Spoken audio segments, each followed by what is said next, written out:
Welcome to our last little bonus episode. I didn't know what else to call this category, so I just called it the others. And our first one in this category is the stoat, the little cheeky stoat that we find in the tower.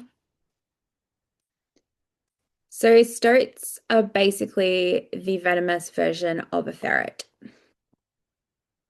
In Okay, I found this on the web. Oh my gosh, sorry, Siri just turned on really weirdly. Okay, back to what I was doing. So, whew, it's getting a little day outside me. So stoats in a Native American culture represent stealth, deep medicine, spirit messages.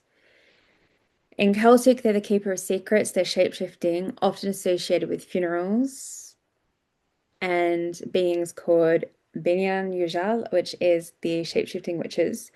And weirdly, they were seen to be anthropomorphically, so animals but with human personalities.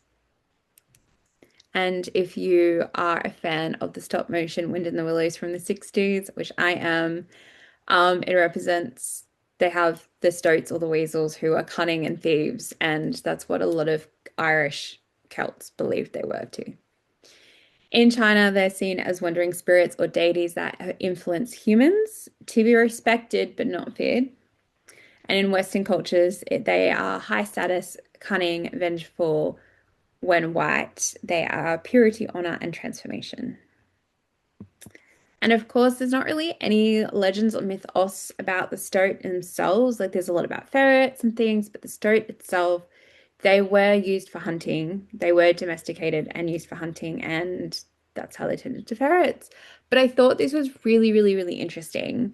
A little church tidbit that stoats in the early days of the church were believed to hold the souls of infants in their hearts before the child is baptized. So often, when a baby was born, a stoat would appear, and they believed that that stoat was carrying its soul from the heavens. And once the baby was baptized, the stoat then gifted the soul to the child and went back to God. Very weird, very pagan-like tradition there, but it was believed. Okay, and then we have the snail. They didn't put the snail in with the insects because snail apparently is not an insect. But the snail appears in both Death and the Nine of Pentacles. So I just want you to take a moment and really look at what's the common theme here. What's the same storyline between the two cards?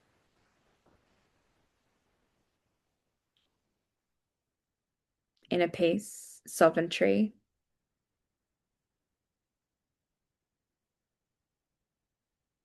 the Garden of Eden, faith.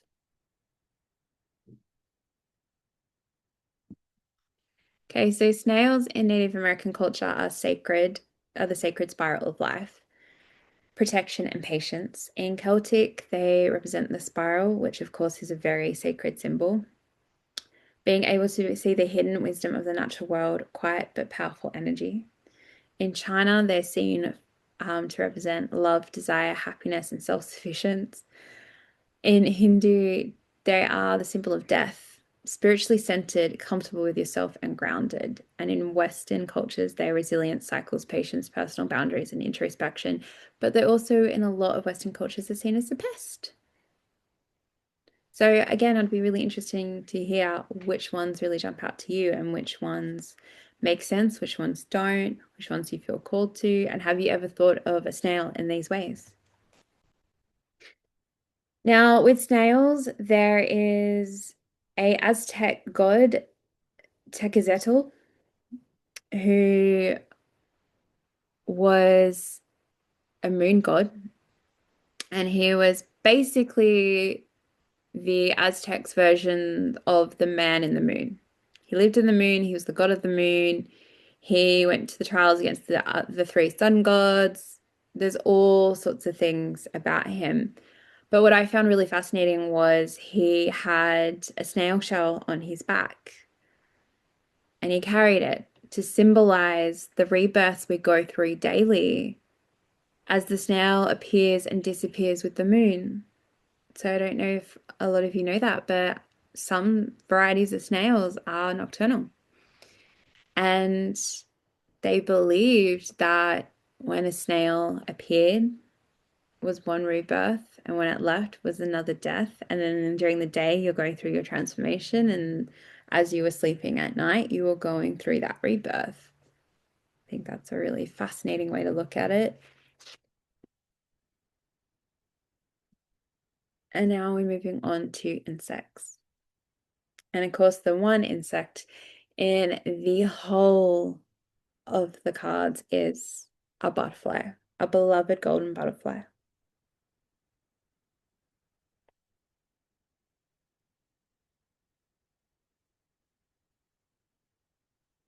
So, butterflies in Native American culture are rejuvenation, grace, ancestors returning to teach joy. In Celtic traditions, they live in the between the realms. They change, they often bring change, and they also, a lot of people see them as the human soul. In China, they represent longevity, the barrier between dreams and reality. In Hindu, they're the soul's journey through the transformation of rebirth. And in Western culture, we see them as transformation and past loved ones. And in Aztec, we have it's a Itzapatl, I think. How do you pronounce it? And she is the obsidian butterfly. And while we often see the butterfly as a being to be associated with being vulnerable and fragile and short life cycles, Itzapatl was a warrior queen. She was one of the strongest. She was tough. And her wings were made of obsidian and were meant to be sharp as knives. And that's how she protected her people. And I found it really interesting when going through her mythos that not only were birds her messengers, so it was butterflies, then birds, like birds were beneath the butterflies in kind of spiritual ranking, as to say, but birds were her messengers, but so were flames. That fire was her messenger as well. And I haven't really seen another god actually describe their messenger as fire. Like, yes, we see a lot of goddesses and that with fire associated with them, but for her, it was the messenger. And they would contact her and talk to her through fire, through scrying. If there was bushfire or a land fire, they would say it was a message from her. Most importantly, she had a very important role in Aztec deity culture because she was the queen of, I'm not even going to try and pronounce this. It's spelled Tomahuachan. And this place was held in really high regard, and it was two things. It was where children of infant mortality, or victims of infant mortality, so children who died at a very young age, were sent, and it was their version of paradise, and it was their heaven. It's where they were sent. But it's also on the other side of the coin, the cradle of life, and where humans themselves and our whole entire civilization was birthed.